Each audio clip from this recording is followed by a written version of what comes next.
Hello student, welcome back to मैटी ज़ेटा 24/7। सबसे पहले तो आप सभी को मैनी कॉन्ग्रेचुलेशंस। जो कल सीबीएसई का रिजल्ट आया है तो आई होप सभी बच्चों का रिजल्ट बहुत अच्छा आया होगा। लेकिन कुछ बच्चे जो है अपने रिजल्ट को लेकर अभी भी जो है वो नाखुश है, डिससेटिस्फाई है कि हमारा रिजल्ट ऐसा नहीं आना चाहिए था बल्कि और अच्छा आना चाहिए था, है ना। तो रीचेकिंग कैसे होनी है, रीवैल्यूएशन कैसे होनी है, किस तरीके से वो अपनी आंसर शीट की फोटोकॉपीज मंगवा सकते हैं, तो ये सारी चीज़ें मैं आपको बताने वाली हूँ। जो बच्चे अपने रिजल्ट को लेकर डिससेटिस्फाइड हैं, नाखुश है, अब वो बच्चे आगे क्या कर सकते हैं। तो इसी के रिगार्डिंग जो है सीबीएसई की तरफ से कल एक सर्कुलर जारी किया गया है। अब वो सर्कुलर में क्या क्या चीज़ें मेंशन की गई है वो सारी चीज़ें हम इस वीडियो के अंदर आपको बताने वाले हैं। तो वीडियो को लास्ट तक जो देखेगा तभी आपको सारी चीज़ें समझ में आएंगी, ठीक है।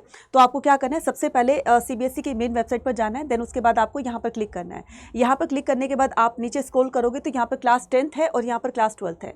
क्लास 12th में क्या करोगे, notice for verification of marks, photocopy of answer sheet and re evaluation for class 12th, right, 2024। तो हम यहाँ पर क्लिक करेंगे। जैसे हम यहाँ पर क्लिक करेंगे तो ये आपके पास नोटिफिकेशन आ गया है, देखिए यहाँ पर शो हो रहा है ना, और ये नोटिफिकेशन आया 13 मई को, है ना। तो ये पूरा का पूरा बताया गया है। अब यहाँ पर ये चीज़ जानने वाली है कि इतने सारे सीबीएसई की तरफ से ये कहा गया है कि इस साल जो है इतने सारे बच्चों ने एग्जाम दिया है और इतनी जो है नोटबुक चेक की गई है, करीब 1,10,50,226 आंसर बुक्स जो है वो इवेलुएट हुई है ना। तो इतनी चेकिंग की जा चुकी है, राइट। तो अब सीबीएसई की तरफ से जो स्टेप उठाए गए थे चेकिंग के लिए, आंसर शीट जो आपकी चेक होती है उसके लिए, तो इन्होंने क्या क्या इंतजाम किए थे यहाँ पर देखिए सारी चीज़ें लिखी हुई है।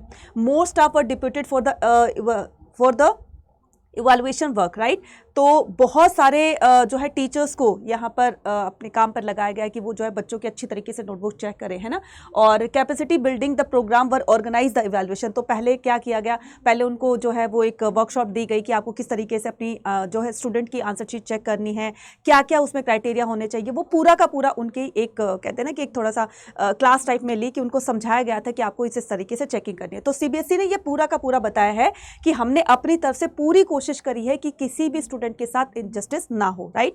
ये सारी चीजें बताई गई हैं, ठीक है। So about the step are taken the addition the previously existing the step where in the quality evaluation is cross check at by the each official involved in the evaluation process, ठीक है। और इसकी जो है वो rechecking भी कराएगी, मतलब जैसे काउंट किए जाते हैं ना कि एक बार शीट चेक कर दी जाती है, फिर दूसरे के पास जाती है, भाई इसको जो है वो काउंटिंग ठीक से कर दीजिए। एक बार टीचर ने कर दी जिसके पास चेकिंग के लिए गई है, फिर उसके बाद दूसरे के पास जाती है तो वो उसको पूरा का पूरा कैलकुलेट करता है, फिर उसका रिकैलकुलेशन होता है। तो कहने का मतलब ये कि सीबीएसई ने अपनी तरफ से पूरी कोशिश की है कि किसी भी स्टूडेंट के साथ इनजस्टिस ना हो। अब यहां पर हम देखेंगे कि स्टूडेंट्स यहां पर देखिए, after maintaining the quality of the evaluation standard operating and the procedure was used to the operation of the result, ठीक है।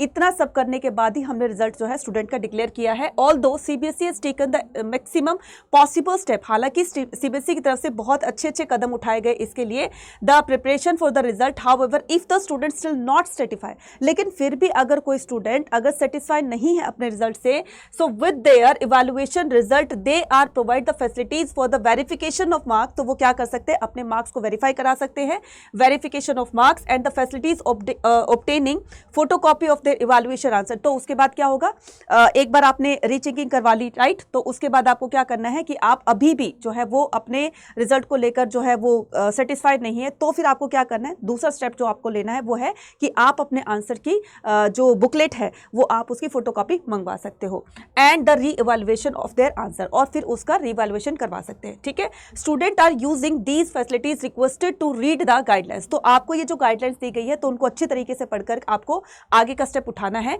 Given below are the modalities and the schedule for the senior secondary certificate examination class 12th 2023-24 for the process of verification. आप देखो 3 process होंगे इसके, ठीक है। सबसे पहले आपका वेरिफिकेशन ऑफ मार्क्स होगा। अगर आप अपने मार्क्स को रीचेक कराना, अपने जो भी आपकी आंसर शीट है आप उसको रीचेक कराना चाहते हैं, तो सबसे पहला स्टेप आपका क्या होगा कि आपको मार्क्स को वेरीफाई कराना है ना, कि आपके मार्क्स जो है कहीं पर जो है वो कैलकुलेट हुए हैं, ठीक से हुए हैं, नहीं हुए, तो आपको अपने मार्क्स को इवैल्यूएट कराना है। अगर मान लो आपके मार्क्स बढ़े नहीं, है ना, आपके मार्क्स उतने ही रहे, बढ़े नहीं, तो फिर उस सिचुएशन में क्या करना होगा, तो आप कह सकते हो कि अगर आप अपने इस मार्क्स को लेकर के सेटिस्फाइड नहीं है तो अब आपका अगला स्टेप क्या होगा, आपका अगला स्टेप होगा obtaining the scanned photocopy of the evaluated answer book. तो आपको ये कराने के बाद आपके मान लो मार्क्स नहीं बढ़े हैं, तो फिर अगला कदम क्या होगा, आपको जो है वो अपने आंसर बुक की स्कैन्ड फोटोकॉपी आप मंगवा सकते हैं, ऑनलाइन होगी आपकी, ठीक है। और तीसरा क्या होगा, रीइवैल्यूएशन फॉर द आंसर, और फिर आप उसको एक एक आंसर को रीइवैल्यूएट कराएंगे। वो पूरा प्रोसीजर बता रही हूँ, आप घबराइए मत, पूरा है ना, तो पूरा प्रोसीजर बता रही हूँ। यहाँ पर नीचे आएंगे, देखिए क्या करना है, यहाँ पर नीचे आएंगे, यहाँ पर क्या बताया गया है कि detail the modalities the applying for the verification of marks. अब यहाँ पर जो भी डिटेल्ड मॉडलिटीज है for the applying the verification of marks, obtaining the photocopy and evaluate the answer booklet and re evaluation of the answers for the candidate who have appeared for the senior secondary certificate examination class 12th, right? तो इसमें बताया कि request to all the process will be accepted only online। ये पूरा process जो है होगा बच्चा ऑनलाइन होगा, ऑफलाइन नहीं होगा कि आप जाकर के आप अपनी फीस सबमिट कराए, आप जाकर के अपनी आंसर शीट ले लिए, आप जाकर के अपने सामने जो है वो अपनी आंसर शीट को चेक करा सकते हैं। कुछ भी ऑफलाइन नहीं होगा, सारा का सारा ये ऑनलाइन होने वाला है, ठीक है। तो ये पूरा बताया गया है। अब यहाँ पर देखिए क्या बताया गया है कि जो भी आप प्रोसेस आगे फर्दर आप करोगे, request to all the process will be accept online and during the specified schedule. जो भी आपको शेड्यूल दिया गया है कि इतनी डेट से इतनी डेट तक आपका मार्क्स वेरिफिकेशन होगा, इतनी से इतनी आप फोटोकॉपी अपनी आंसर शीट की मंगवा सकते हैं, वो सारा शेड्यूल जो है वो नीचे दिया गया है, मैं बताऊंगी आपको आगे, ठीक है। So schedule along with the process charges, no application after that. तो जो भी आपको स्पेसिफाइड डेट दी गई है उसके बाद अगर आप जो है वो फॉर्म फिल करते हैं या रीचेकिंग करवाना चाहते हैं तो वो एंटरटेन नहीं किया जाएगा, तो उसमें कोई भी आपको रियायत नहीं दी जाएगी। तो CBSE has inform to advance the regarding the proposed schedule vide circular number CBSE. तो ये सर्कुलर नंबर दिया है, तो पूरा उसमें बताया गया कि क्या क्या शेड्यूल होने वाला है, राइट। अब यहाँ पर देखिए the processing charges can only deposit online. अब ये जो आप अपने आंसर को मार्क्स को वेरीफाई कराने के लिए या आप अपने आंसर की जो स्कैन फोटोकॉपी मंगवाना चाहते हैं उसके लिए और इवैल्यूएशन के लिए बच्चे आपको इसके लिए चार्ज पे करना पड़ेगा। अब यहाँ पर क्या बताया गया है, the processing charge can only B deposit on credit card only, online credit card, net banking, ये सारा का सारा आपकी जो ऑनलाइन फी में पेमेंट होगी ना वो सारी की सारी ऑनलाइन होगी, ऑफलाइन नहीं होगी, right. Processing charges shall not be accepted through the, तो कोई भी प्रोसेसिंग चार्जेस जो है वो आपके ऑफलाइन एक्सेप्ट नहीं किए जाएंगे कि आपने मनी ऑर्डर कर दिया, आपने डीडी कर दिया, आपने ठीक है कैश दे दिया, इस तरीके से कोई एंटरटेन नहीं किया जाएगा। इनकम्प्लीट ऑफलाइन, अगर आपने फॉर्म फिल करते टाइम अगर आपकी कोई फॉर्मेलिटीज इनकम्प्लीट रहती है तो उसके लिए सीबीएसई रिस्पॉन्सिबल नहीं होगा, इसलिए ध्यान से आपको फॉर्म फिल करना है, ये सारा बता दिया गया है। only single application for each step for the candidate will accepted in the online process। आपको क्या बताया गया है, यहां पर बताया गया कि only single application, एक स्टूडेंट एक ही एप्लीकेशन को फिल कर सकता है, बहुत सारी नहीं कर सकता है। अगर मान लो आपको अपना जो भी, जैसे मान लीजिए आपको पॉलिटिकल साइंस है या फिर आपको इंग्लिश है या फिर आप साइंस के हैं, मतलब कोई भी अगर आपका सब्जेक्ट है, अगर आपने एक सब्जेक्ट के लिए अपने जो है अपने मार्क्स को रीवैल्यूएट कराना चाहते हैं, रीचेकिंग कराना चाहते हैं, स्कैन फोटोकॉपी मंगवाना चाहते हैं, तो आप इसके लिए अलग अलग फॉर्म फिल नहीं करोगे। आपको जो भी कुछ करवाना है आप उस एक ही फॉर्म में आप उसको फिल कर देंगे कि आपको एक्चुअल में चाहिए क्या। आपको मार्क्स की वेरिफिकेशन करानी है, आपको फोटोकॉपी चाहिए अपनी आंसर बुकलेट की, तो वो सारी चीजें आप एक ही एप्लीकेशन फॉर्म में फिल करोगे, ये यहां पर बताया गया है। Board will not be responsible for any consequences. अब देखो एक बार क्या हो गया, only the single application for each step for the candidate will be accepted in online process, the candidate must decide in advance। तो पहले आपको डिसाइड करना है कि क्या करना है, whether he or she has applied one subject or the multiple subject, कि आपको एक सब्जेक्ट के लिए आपको वेरिफिकेशन करानी है या मल्टीपल सब्जेक्ट के लिए आपको वेरिफिकेशन करानी है। वंस अप्लाइड, एक बार आपने अप्लाई कर दिया, no second opportunity will be accorded. तो आपको सेकंड अपॉर्चुनिटी इसके लिए नहीं दी जाएगी कि आपने एक बार हिस्ट्री का पेपर चेक करा लिया, यार आज तो हिस्ट्री का हो गया मेरा, तो नेक्स्ट जो है पॉलिटिकल साइंस का करा लेता हूं, नेक्स्ट जो है मैं मैथ्स का करा लेता हूं, नेक्स्ट जो मैं इकोनॉमिक्स का करा लेता हूं, ऐसा नहीं होगा बच्चे, ठीक है। चलिए, board will be responsible for any consequences, तो बोर्ड इसके लिए रिस्पॉन्सिबल नहीं होगा, ठीक है। तो decrease even by 1 mark shall be affected. अब आपको यह बताया गया है कि board will not be responsible for any consequences due to the revision of the marks और the delay in the process for the reason beyond control. तो जो भी आपकी वेरिफिकेशन करवाने के बाद जो भी आपका रिजल्ट आएगा, मार्क्स घटे या बढ़े, उसके लिए सीबीएसई रिस्पॉन्सिबल नहीं होगा।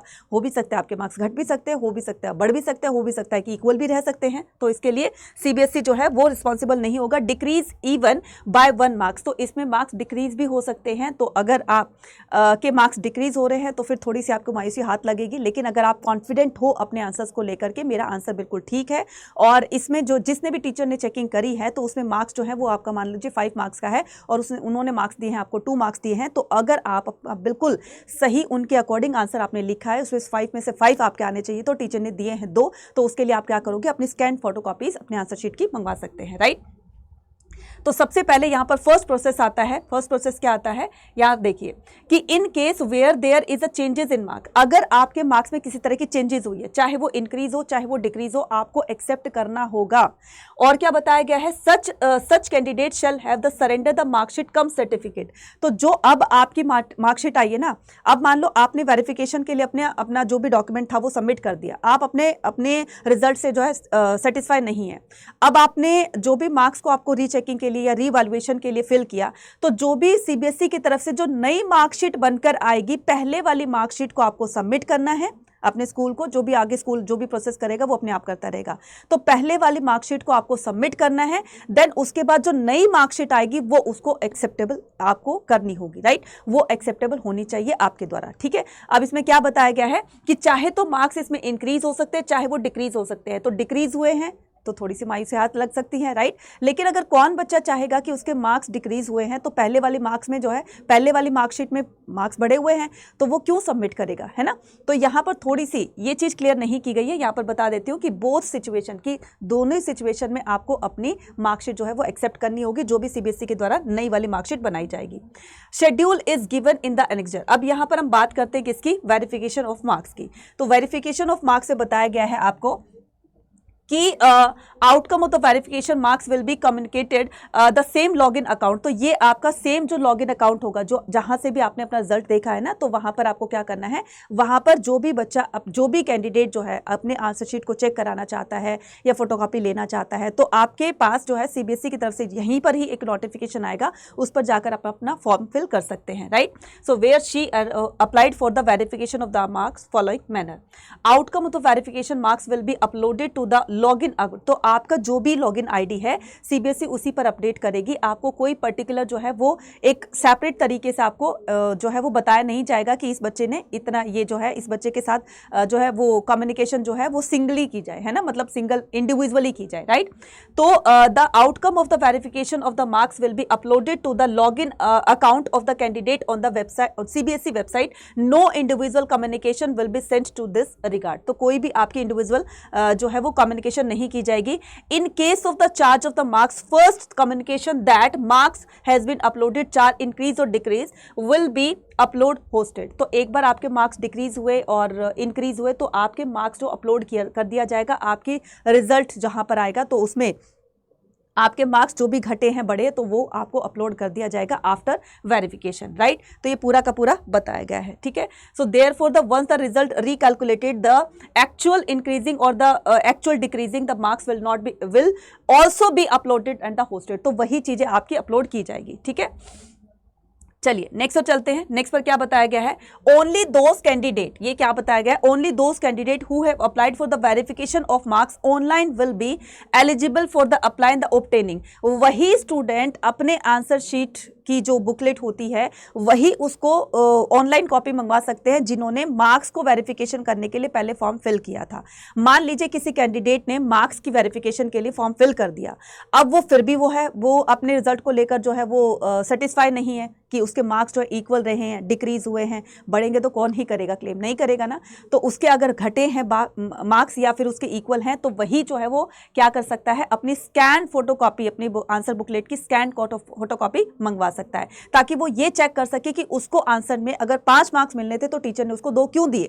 फिर वो उसके अकॉर्डिंग, अब यहां पर सीबीएसई एक और चीज बता रही है, सीबीएसई कहती है कि जो भी आपको वो दिया गया था, आपकी जो मार्किंग स्कीम दी गई थी, क्या इस कैंडिडेट ने हमारी जो ये मार्किंग स्कीम आई थी उसके अकॉर्डिंग क्या उसने आंसर सही लिखा है। वो कहता है कि हम तभी मार्क्स देंगे जब हमारे अकॉर्डिंग अगर स्टूडेंट ने लिखा है तो, right.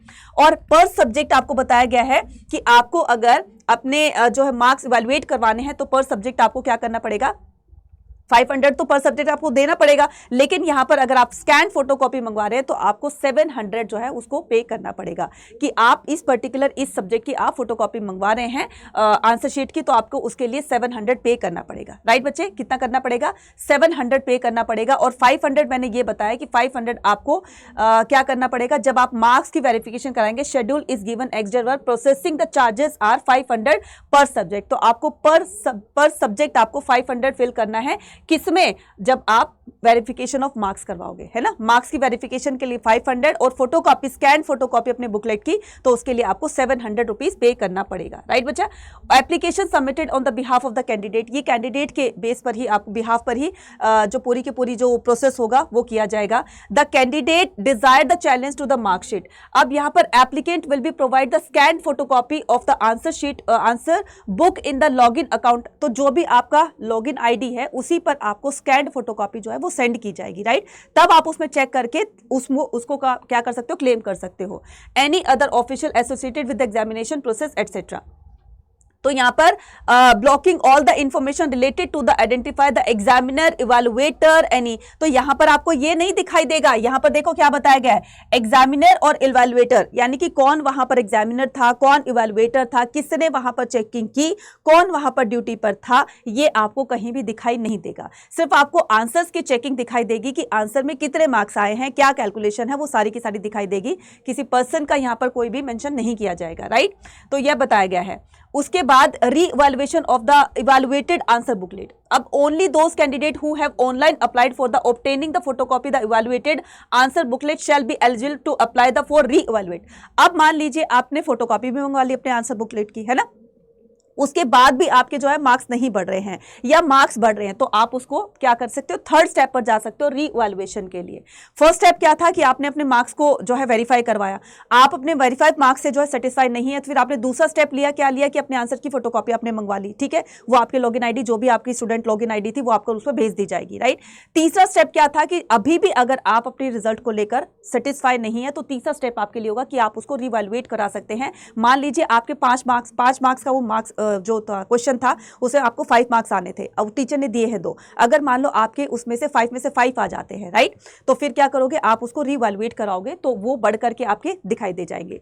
Request for the all the re evaluation challenges shall be accepted only for those the theory the portion. अब यहां पर बात ये कहती है कि सीबीएसई कहती है कि यहां पर क्वेश्चन की बात की गई है। अगर आप री-इवैल्यूएशन कराते हैं, मैंने क्या कहा कि अगर एक क्वेश्चन 5 मार्क्स का है, ठीक है, ऐसे मान लो 30 क्वेश्चन है, 35 क्वेश्चन है, तो सारा तो आप रीचेक नहीं कराओगे ना, क्योंकि एक रीचेकिंग के आपको जो है कितना देना पड़ेगा? 500 देना पड़ेगा। अगर आप आंसर की बुकलेट मंगवाते हैं तो आपको उतना देना पड़ेगा, 700 देना पड़ेगा। लेकिन यहां पर बताया गया है कि किसी क्वेश्चन में अगर आपके मार्क्स कम आए हैं, अगर आप उसको बढ़वाना चाहते हैं, तो पर क्वेश्चन आपको कितना करना पड़ेगा? 100 रुपीज पे करना पड़ेगा पर क्वेश्चन। तो आप 30 क्वेश्चन तो नहीं कराओगे, नहीं तो 3000 रुपए आपको फिल करने पड़ेंगे। तो आपके जो भी 1 या 2 या 4 जो भी है, तो आपको पर क्वेश्चन को आपको 100 रुपीज चार्ज करने पड़ेंगे री-इवैल्यूएशन के लिए। राइट बच्चे, so the applicant will to refer to the marking scheme in the subject the concern which would have the application. तो ये पूरा का पूरा यहाँ पर प्रोसेस बताया गया है। तो उस तरीके से decrease of the even 1 by 1 mark shall be affected. तो ये सोच लेना कि आपके मार्क्स घट भी सकते हैं। तो सीबीएसई बार बार यही कह रहा है, हम रिस्पॉन्सिबल नहीं होंगे इस चीज के लिए कि आपके मार्क्स बढ़ रहे हैं, मतलब घट रहे हैं, तो क्यों घट रहे हैं? तो जो नई मार्कशीट आएगी वो आपकी जो मार्क्स घटे हैं उसके हिसाब से आएगी। तो सोच समझकर आपको डिसीजन लेना है कि आपको क्या करना है। राइट बच्चे, ये पूरा का पूरा बताया गया है। अब इसमें बताया गया है कि एक आरटीआई एक्ट होता है 2005। अब इसमें बताया गया है कि ये जो इस तरह का प्रोसेस दिया गया है वो ये जो है आरटीआई एक्ट के थ्रू आता है कि इसमें बताया photocopy of the answer sheet book under the RTI act 2005 will be provided. तो ये 2005 में मतलब ये एक एक्ट आया था जिसके थ्रू जो है स्टूडेंट जो भी कैंडिडेट है वो अपने आंसर की फोटोकॉपी मंगवा सकता है। लेकिन यहाँ पर अगर जो रिवैल्यूएशन होती है तो उसके लिए एंटरटेन नहीं किया जाएगा। However a request for the verification and और the re evaluation can not be made under the. लेकिन ये जो आप री-इवैल्यूएशन करवाते हैं ये इस एक्ट के थ्रू नहीं आता है। राइट, वो बताया गया है। अब यहाँ पर शेड्यूल्स दिए गए हैं, शेड्यूल्स दिए गए हैं कि कब क्या आपको क्या क्या करना है। यहाँ पर देखिए, तो ये है वेरिफिकेशन ऑफ मार्क्स। तो वेरिफिकेशन ऑफ मार्क्स यहाँ पर बताया गया है 17 मई को 2024 को फ्राइडे से लेकर के और 21 तक, 17 से लेकर 21 तक आप अपने ऑनलाइन जो है वो अपने मार्क्स की वेरिफिकेशन करा सकते हैं, राइट। उसके बाद आपको जो अगर फोटो कॉपी लेनी है तो दूसरा प्रोसेस है, तो फोटो कॉपी मंगवाने के लिए आप अप्लाई कर सकते हैं ऑनलाइन। ये आपका 1 जून से लेकर और 2 जून सिर्फ 2 दिन के लिए आपका ये पोर्टल ओपन किया जाएगा। 700 पे करना है, इसके लिए 500 पे करना है, और इसके लिए पर क्वेश्चन आपको 100 रुपीज पे करना है अगर आप रीवैल्यूएट करवाते हो, राइट। तो रीवैल्यूएट कराने की इसमें जो डेट बताई गई है 6 यानी कि 6 जून से लेकर के 7 जून, ये भी दो दिन तक आपको जो है वो प्रोवाइड किया जाएगा, ठीक है। 2 दिन तक पोर्टल ओपन किया जाएगा और पर क्वेश्चन आपकी 100 रुपीज होगी। आई होप आपको सारी चीजें क्लियर हो गई हैं। फिर भी अगर कोई डाउट होता है तो आप मुझे कमेंट सेक्शन में लिखकर बता सकते हैं, ठीक है। So all the very best, सोच समझ कर डिसीजन लीजिएगा, क्योंकि सारी चीजें मैंने आपको बहुत अच्छी तरीके से बता दी है। मिलते हैं अपने नेक्स्ट वीडियो में। Till then take care, bye bye to all.